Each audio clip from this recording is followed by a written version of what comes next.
Matthew 18:24, where two or three gather in my name, there I am with them. Other version says, I am in the midst of them. Prayer is how we welcome God's presence and power into our gatherings, in our meetings, in our ministries, in our fellowships, even in our decisions. Without prayer, the church will run on human effort. Yan ang nakakatakot. Kapag ka ang church ay base lang sa talino ng tao. With prayer, the church will run on God's strength, on His resources, on His ability.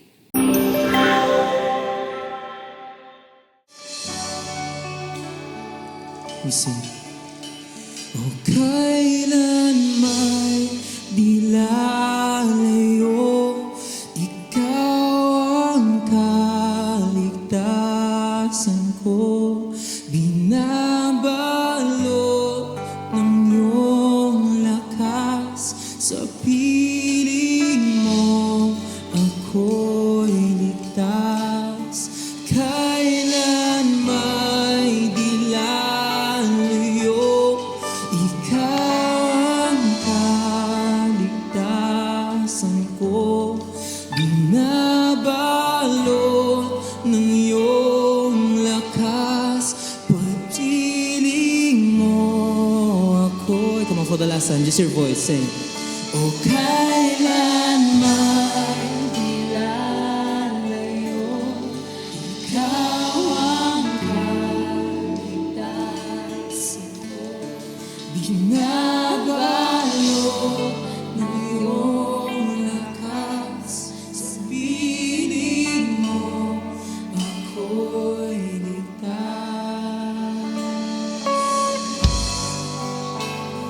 Hallelujah, hallelujah, ako'y ligtas sa presensya mo, O Diyos.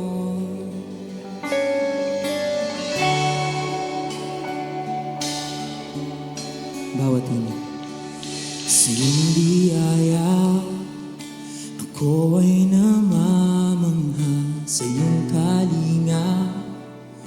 Panganib ay di banta sa pag-ibig mo, palaging ligtas ang puso.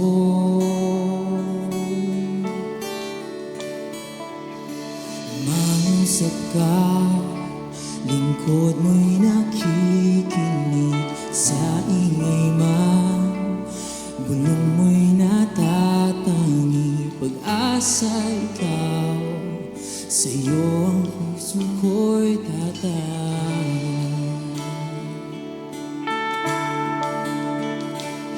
Sandigan ng puso ko ay nahanap sa'yo, Kristo.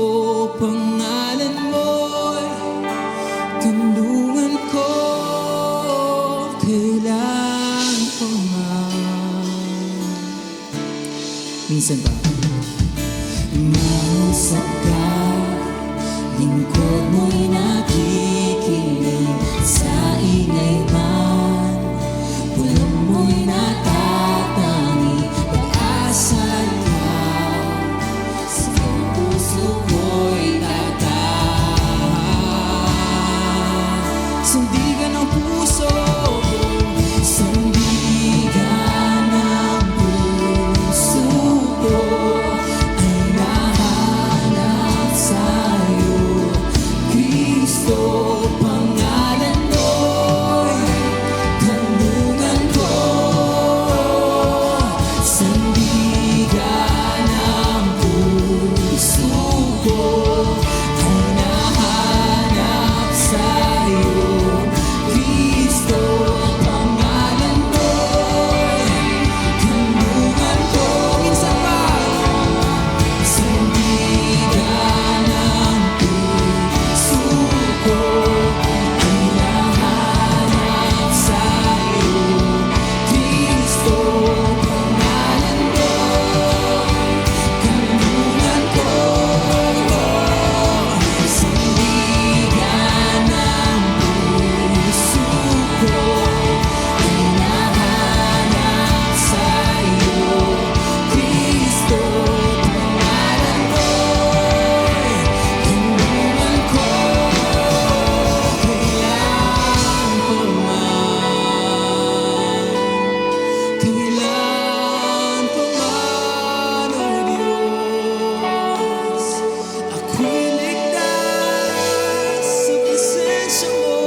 bati niyo. O kailanman di lalayo, ikaw ang kaligtasan ko. Binabalot ng iyong lakas, sa piling mo ako'y ligtas. Kailanman di lalayo, ikaw ang kaligtasan ko. Binabalot ng iyong lakas, sa piling mo. Come on, church, if you believe that with all your heart. O kailanman di lalayo, ikaw ang kaligtasan ko. Binabalot ng iyong lakas, sa piling mo ako'y minsan pa. Kailanman di lalayo, ikaw ang kaligtasan ko. Binabalot ng iyong lakas, sa piling mo ako'y minsan pa. Kailanman di lalayo, ikaw ang kaligtasan ko. Binabalot ng iyong lakas, sa piling mo ako'y ligtas. Sandigan ng puso ko ay nahanap sa'yo, Kristo. Pangalan mo'y kanlungan ko. Sandigan ng puso ko ay nahanap sa'yo, Kristo. Pangalan mo'y kanlungan ko. Kailanman di lalayo, ikaw ang kaligtasan ko. Binabalot ng iyong lakas, sa piling mo ako'y ligtas. Kailanman di lalayo, ikaw ang kaligtasan ko. Binabalot ng iyong lakas, sa piling mo ako. Just your voice, say, O kailanman di lalayo, ikaw ang kaligtasan ko. Binabalot ng iyong lakas, sa piling mo ako'y minsan pa.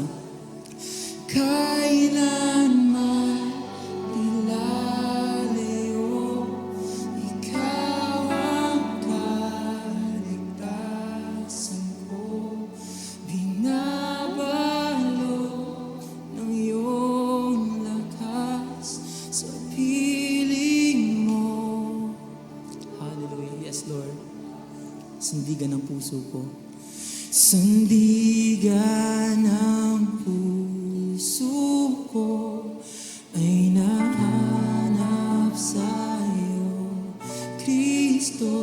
Pangalan mo kanlungan ko. Sandigan ng puso ko ay nahanap sa'yo, Kristo. Kanlungan ko. Come for the last time. Sandigan. Sandigan ng puso ko ay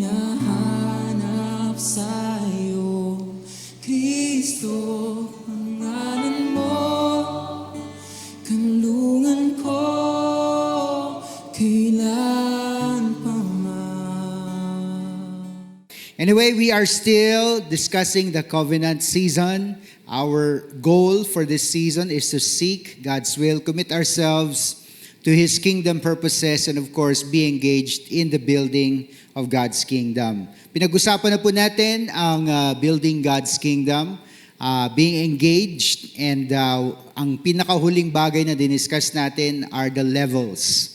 So, quickly nga po, ano nga po yung 4 levels? Pakita lang natin. The 4 levels are pinaka-basic, presence. Ibig sabihin, you show up, you are there for programs, events, worship services. Pangalawa, mas mataas na level is prayer. Hindi lang yung simpleng mga panalangin, kung hindi tumatayo tayo bilang mga intercessors para po sa ating church. Next is participate. Ibig sabihin, whether short-term or long-term, you are there, to make yourself useful in God's kingdom. And finally, provide, which means gamitin tayo ng Panginoon Diyos bilang daluyan ng kanyang pagpapala at provision for the church. So this is part 1. So week number 4 is part 1 in discussing about the levels of engagement. Kasi pag diniscuss natin lahat, kulang po ang ating mga oras. Alright, so sabi natin last week, being fully engaged in building God's kingdom means giving your priority, energy, gifts, and life to His purposes. Sinabi rin natin na hindi ito bagay na dinadagdag natin sa ating buhay. Ito na talaga ang buhay natin. So as we talk about these things, let's talk about level 1, which is presence. Somebody say presence. So gaya ng sabi ko, you show up for activities, for events, worship services. Pag sinabi nating level 1, pinakamababa, pinakamadali. In fact, when we say presence, or we can say attendance, the only way that you can add to attendance or you being present. So when we say presence, the only way that you can add to presence is to add to your attendance. Bigay ako example. Let's say Sunday ang availability mo. Now, kung ikaw ay young adult, this is a positive thing para sa'yo.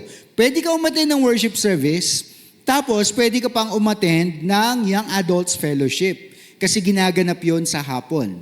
So, ibig sabihin, nag-a-add ka dun sa pinaka-basic na pwede mong gawin, which is showing up for the worship services and attending a fellowship. So, if that is the case, paano mo pa siya dadagdagan? Another way that you can add is showing up for midweek inspirations in person, or pagpunta sa ating pong Cornerstone Activity Center in Robinsons. Ano pa ba? Pwede ka umattend ng iba pang gawain. How about Sea Life? You join a Sea Life or you join a fellowship. Yun lang ang tanging paraan para ma-increase mo yung level pagdating sa presence. Apart from that, I really consider presence or you being there as the most basic thing na pwedeng gawin ng isang Christian na uma-attend sa Cornerstone. Do you understand? The Bible says in Psalm 133 verse 1, how good and pleasant it is when God's people live together in unity. Other translations, in fact, how good and how pleasant it is when people dwell together in unity. Now, syempre nga naman, kapag nandun ang mga tao sa gawain, maganda nga naman siyang tignan. As opposed to, kapag walang tao, medyo hindi magandang tignan. Kapag puno, maraming tao, nakakatuwa, di po ba? Nakaka-encourage how good and how pleasant it is when brethren dwell together in unity. It can also be applied in the fellowship. It can also be applied in the Sea Life. Kapag nandun ang mga members mo, they show up, it looks good. So number 1, it brings encouragement. Somebody say encouragement.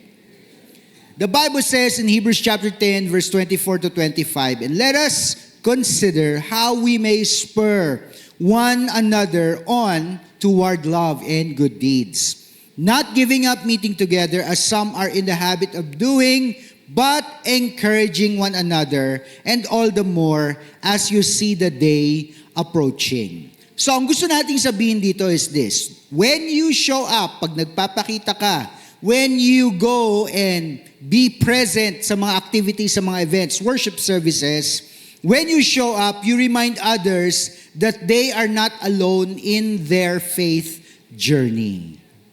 Amen. Who still remembers the time of the pandemic? Naalala pa ninyo kung saan hindi tayo pwedeng magkita-kita ng face-to-face. And we had to go online. So, dati problema natin, di ba? Paano ba mag-online? Hindi tayo sanay sa Zoom, hindi tayo sanay sa Google Meet. O kaya yung simple lang na call pero naka-video. Kasi nasanay tayo sa mga call na audio lang, di ba? But then, it had to change to video calls. Now, when we were having our meetings, whether in Zoom or Google Meet o kung ano man yung platform na gamit natin, it brought great encouragement to us that when we entered the room, kasi ganun na ngayon ang tawag natin, di ba, sa online platforms, we enter a room, parang physical room. Now, when we enter a room, we saw people there. Nandun yung mga kasama natin, nandun yung mga ka-members natin. We were encouraged to realize na, ay hindi lang pala ako nag-iisa, meron pala akong mga kasama. The Bible says, let us not, sabi dito, stop meeting together as some are in the habit of doing. Kasi naging problema yon during the time. You know, in the writing of this book to the Hebrew Christians. Yung iba, hindi na pumupunta sa gawain. They have given up meeting together. So, ini-encourage sila dito na, huwag kayong tumigil, magpatuloy kayo para ma-encourage ninyo ang bawat isa. Number 2, it builds community. This is a community. This is a family. That's why 1 Corinthians 12:27 calls this what? The body of Christ. You are the body of Christ, and each one of you is a part of it. Because the church is described as a body, every member matters, no matter how small the role may seem. We have a body. Tayo rin ay may katawan. Some parts of our body are, at least sa tingin natin, are insignificant. Para sa iyo, di ba? Ano ba yung pinaka-significant na part ng iyong katawan? For some, it would be your face. For some, it would be your physique. Di ba? Macho o kaya sexy ang tawag mo sa sarili mo. So para sa iyo, yun yung mga importanteng bahagi ng iyong katawan. But definitely, there are members of your body na hindi naman natin nakikita, like internal organs. Would we say that they do not matter? Would we say na hindi sila ganun ka-importante? Hindi. Kasi alam na natin, di po ba? Kaya nga minsan, ang mga bagay sa katawan natin na internally, pag nagkakaproblema o kaya may sakit, nagkukos ng matinding problema din sa buong katawan. Ganun din po, every person here today matters. Kahit sa tingin mo napakaliit ng iyong contribution, maybe your contribution today is showing up or being here, sitting in that chair. Pero hindi yan insignificant. Napaka-significant ng iyong pag-upo sa upuan na yan. No matter how small the role may seem to you, in the eyes of God, there are no small roles. Opo, naniniwala po ka dyan. Walang maliit na responsibilidad sa Diyos. Because when God created our physical body, He knew exactly what the functions of everything will be. And when that functions properly, it contributes to the whole. God is the creator of the heavens and the earth. Walang insignificant pagdating sa heavens. Walang insignificant pagdating sa earth. Everything is important. And if one part of the body is missing, if one part of the body is sick, mararamdaman ng buong katawan. If you're absent, people will know that you are not there. Mararamdaman nila yung absence mo. Now, we may be almost full, so maaring hindi natin masyadong ramdam yung absence ng iba.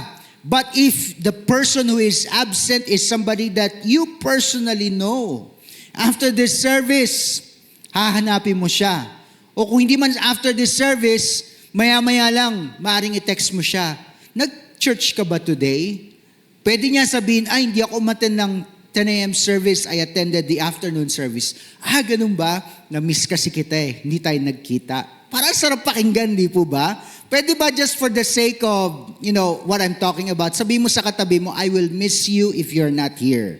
Sabihin mo sa kanya, di ba? Parang sarap pakinggan, di po ba? Totoo po yun. That is what the body will feel if somebody or someone is missing. Kasi ang fellowship, ang prayer, ang pananambahan at pagpupuri sa Panginoon Diyos ay mas powerful kapag ka ito ay ginagawa ng magkakasama. Mas powerful ito compared sa ikaw lang ang nag-iisang gumagawa nito. God designed His people to live together and not to be isolated from one another. Number 3, it releases the gifts. And when we say gifts, we're talking about spiritual gifts. And because we call them spiritual gifts, ang purpose ng spiritual gifts ay gamitin sa body of Christ. So isa lang ibig sabihin yan. Pwede mong gamitin ang personal gifts mo para sa sarili mo, pero hindi yun yung kabuuan ng intention ng Panginoon. Some of us may be creative. Magaling tayo pagdating sa computer and we can use our skills on the computer to create many creative things. Now, kung hindi mo naman yan pinopost o hindi mo sinasubmit, who will appreciate your work? Now, if you're gifted in such areas and you say, Pastor, magagamit ba yung creativity ko in the church? Yes, pwedeng-pwede ka sa visuals, pwedeng-pwede ka sa creative media. So, ibig sabihin, when you put your work out there for others to see, God is able to use you to bless other people. That is what being part of a family, being present, allows God for your gifts to be released. Romans 12:4-8. Just as each of us has one body with many members, and these members do not all have the same function. So in Christ, we though many form one body, and each member belongs to the others. We have different gifts. Body nga eh. So ibig sabihin magkakaiba ng gifts. According to the grace given to each of us, if your gift is prophesying, I like this part kasi napaka-specific niya. Hindi man mabanggit dito yung specific na gift mo, pero yun ang ibig sabihin ng part na ito. If your gift is prophesying, then prophesy in accordance with your faith. If it is serving, then serve. If it is teaching, then teach. If it is to encourage, then give encouragement. If it is giving, then give generously. If it is to lead, do it diligently. If it is to show mercy, do it cheerfully. God has given every believer a spiritual gift. Tandaan po natin yan. If every person matters, it is because God has given us a specific gift. 1 Peter 4:10, each of you should use whatever gift you have received to serve others as faithful stewards. So isa lang ibig sabihin, kung alam mo na binigyan ka ng gift ng Lord, whether you understand or recognize what that gift is today, pero hindi mo pinapagamit sa Lord o hindi mo inaalaw na gamitin ng Lord sa body, in our case, in Cornerstone, nagkukulang ka bilang steward. Now you can say, Pastor, hindi ko man nagagamit sa Cornerstone, nagagamit ko po sa ibang church, nagagamit ko sa ibang kaparaanan kasi naniniwala po ako, Pastor, hindi lang naman sa Cornerstone pwede mag-serve, tama ka. Hindi lang naman yan para sa loob ng simbahan. You are correct. But let me still make the point. If not in Cornerstone and you are doing it somewhere else, that's good. You are still a faithful steward. Pero kung wala sa Cornerstone, wala din sa labas, you are not the steward God wants you to be. Plain and simple. Diba? As faithful stewards of God's grace in its various forms. Malinaw eh, iba-iba. Kung iba-iba, ibig sabihin pwede rin gamitin sa ibang body, ibang lugar o ibang grupo ng mga tao. Because the gifts only make a difference when you use them. If they are not used, they do not make any difference at all. Number 4, it demonstrates commitment. Pinag-usapan natin yung committed, right? To doing the will of the Lord. Sabi rin natin, commitment is what separates the casual Christian from a true kingdom builder. And of course, hindi mo pwedeng sabihin na committed ako nang walang patotoo o walang proof. And that is what engagement is. So dinidemonstrate ng pagiging engaged. I show up, Pastor. I am here. I am present. Gusto kong mabilang ako. It demonstrates committed ka. Kasi paano namin malalaman na committed ka kung absent ka naman? Pag sinabi natin, meron tayong event this coming. Tapos, sige, I'll check my calendar. Para hindi ko kayang gawa ng paraan. Pastor, mukhang pass muna ako ngayon. Anyway, siguro naman, di naman nila mamimiss ang presence ko. Nagkakamali ka, we will miss your presence. But when you show up, it proves something else. You are committed. Sa Matthew 6:21, where your treasure is, there your heart will be also. So, ibig sabihin, kaya ka pupunta dito, tinetreasure mo ang simbahang ito. At kung tinetreasure mo ang simbahang ito, mararamdaman yan sa pamagitan ng iyong attendance when you show up. Regular attendance communicates to others and also, especially to God, that your faith is a priority. It is not secondary or it is not an afterthought. Number 5, it creates momentum. Ano ibig sabihin ng momentum? Ganito po yan. To illustrate, if you're pushing something with wheels, let's say a heavy cart, pero may gulong. Pero dahil mabigat siya, hindi siya basta-basta may tutulak. Let's say, walang ibang obstacle, flat lang yung paggugulungan ng bagay na itutulak mo. Hindi mo kagad yan matutulak ng mabilis. Tama ba? You're going to struggle at first because the item or the thing is at rest. So you have to exert a momentum or force sa kanya para mag-move siya. Pero kung wala namang ibang obstacle, let's say flat lang yan at wala namang problema dun sa mga gulong, habang tinutulak mo siya, ano nagiging pakiramdam mo? Mas dumadali yung pagtulak. Tama ba? Okay. Kasi wala namang ibang bagay na pumipigil Once you are able to realize na madali na siyang itulak, yun ang ibig sabihin na nakapag-create ka na ng momentum. In fact, maaaring sa una, 2 kamay ang gamit mo para itulak, pero later on, dahil may momentum na, pwedeng ang daliri mo na lang ang gamitin mo para patuloy siya na mag-move. You remember the event that we had last year? We held it in this large place, right? Diba, nag-rent tayo ng lugar dito sa San Jose del Monte, Bulacan, and we had a great time. I think the capacity of the entire place is more than 5,000 or at least mga 5,000. And we were at about 2,000. Can you imagine, 2,000 pala nag-create na ng sobrang excitement sa atin? Tama ba? Or even the smaller venue for the WOW conference, about 800, less than 1,000 people. But when we entered, the hall, nakita natin daming tao, na-excite tayo. Yun po nagagawa kapag ka punuan lugar, kapag ka nag-show up ang mga Christians. It adds weight to the ministry. If everybody simply said, alam mo, I won't come to church today. And let's say 10% of the regular attendance decided na hindi sila pupunta sa church. 10%. Now, if that's let's say 300 ang capacity ng isang service, and 30 people did not show up, nakakabawas yun ng momentum. Now, 270 is still a big number. Paano pag pinaliit mo yung actual number? Pag 200, 20 mo wala. Pagka 100, 10 na wala. Paano na lang yan? Pagka 10 kayo. Tapos nawala yung isa, mararamdaman mo, di ba? Ay, wala yung isa. Nawala siya. That is what it means, nakakabawas siya ng momentum. But a room full creates energy and expectancy. So show up, be there.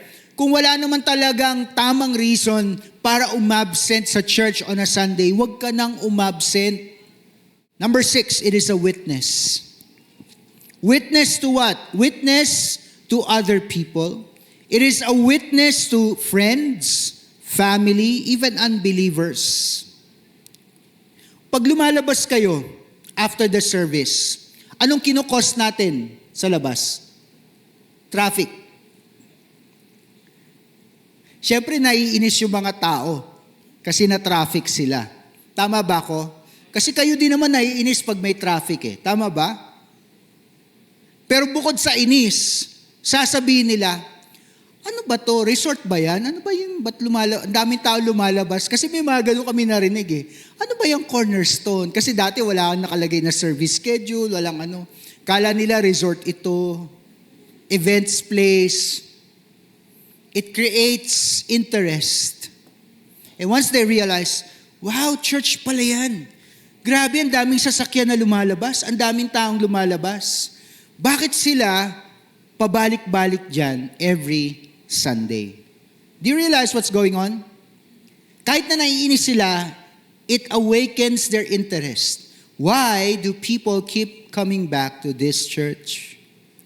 So when they see, Cornerstone, may online pala, they begin to watch it.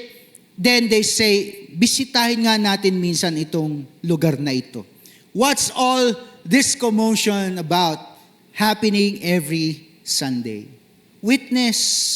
Pag ikaw, you start to come to church. And as you come to church, your friends, your family realize na, grabe church to ng church, alam mo, may napapansin ako sa kanya, lalo siyang bumabait. Wow, sana may ganong effect dahil sa pagpunta ninyo sa church, lalo kayong bumabait. People will begin to wonder what's going on. And maybe one day, they will build up the courage to ask, saan ka ba pumupunta every Sunday? Kasi may maganda ako nakikitang nangyayari sa iyo. What are they saying? Gusto ko rin na may magandang mangyari sa akin. That's the witness we're talking about. You haven't even preached a message.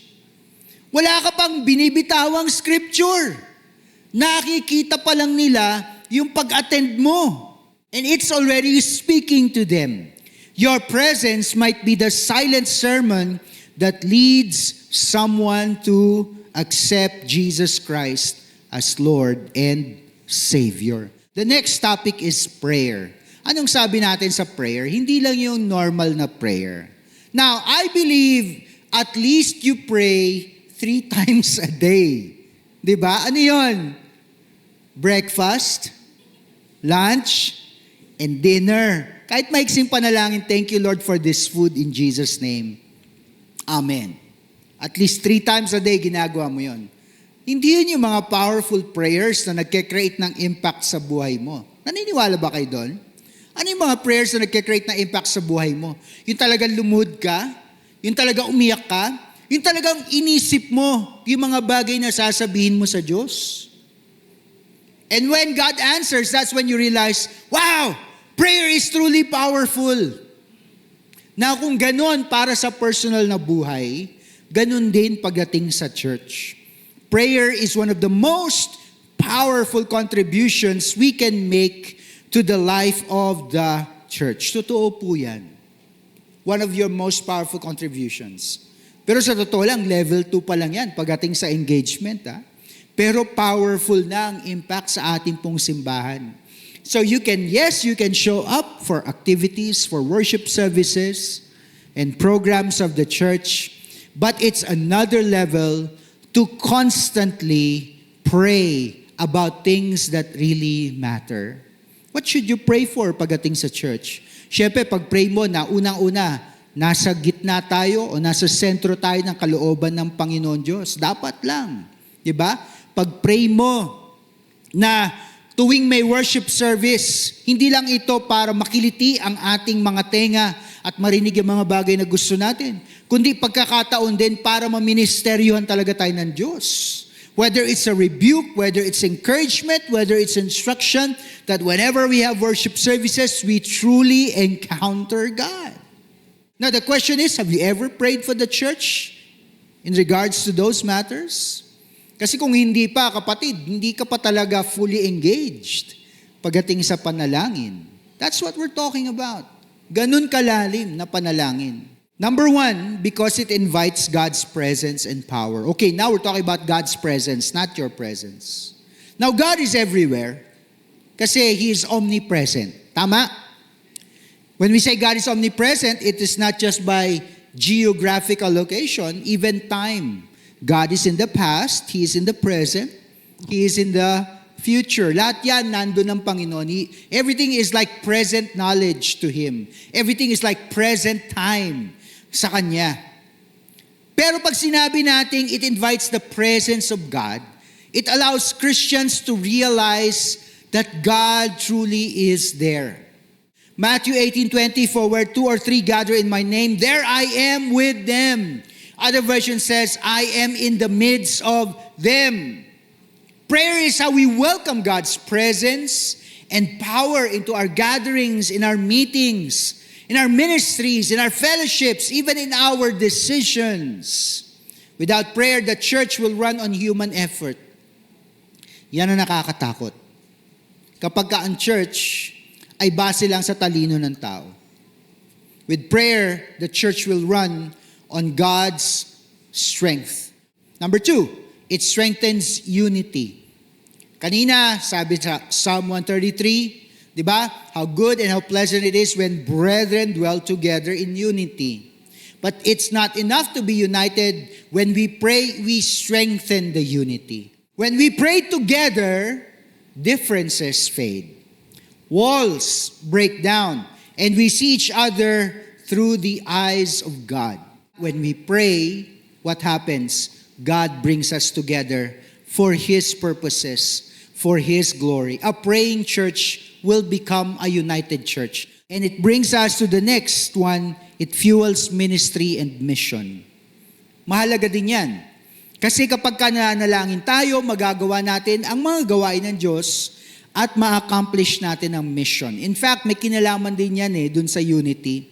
A church that focuses on the ministry and mission can be united because they can use their individual gifts, talents, and resources for what matters to the heart of God. 2 Thessalonians 3:1.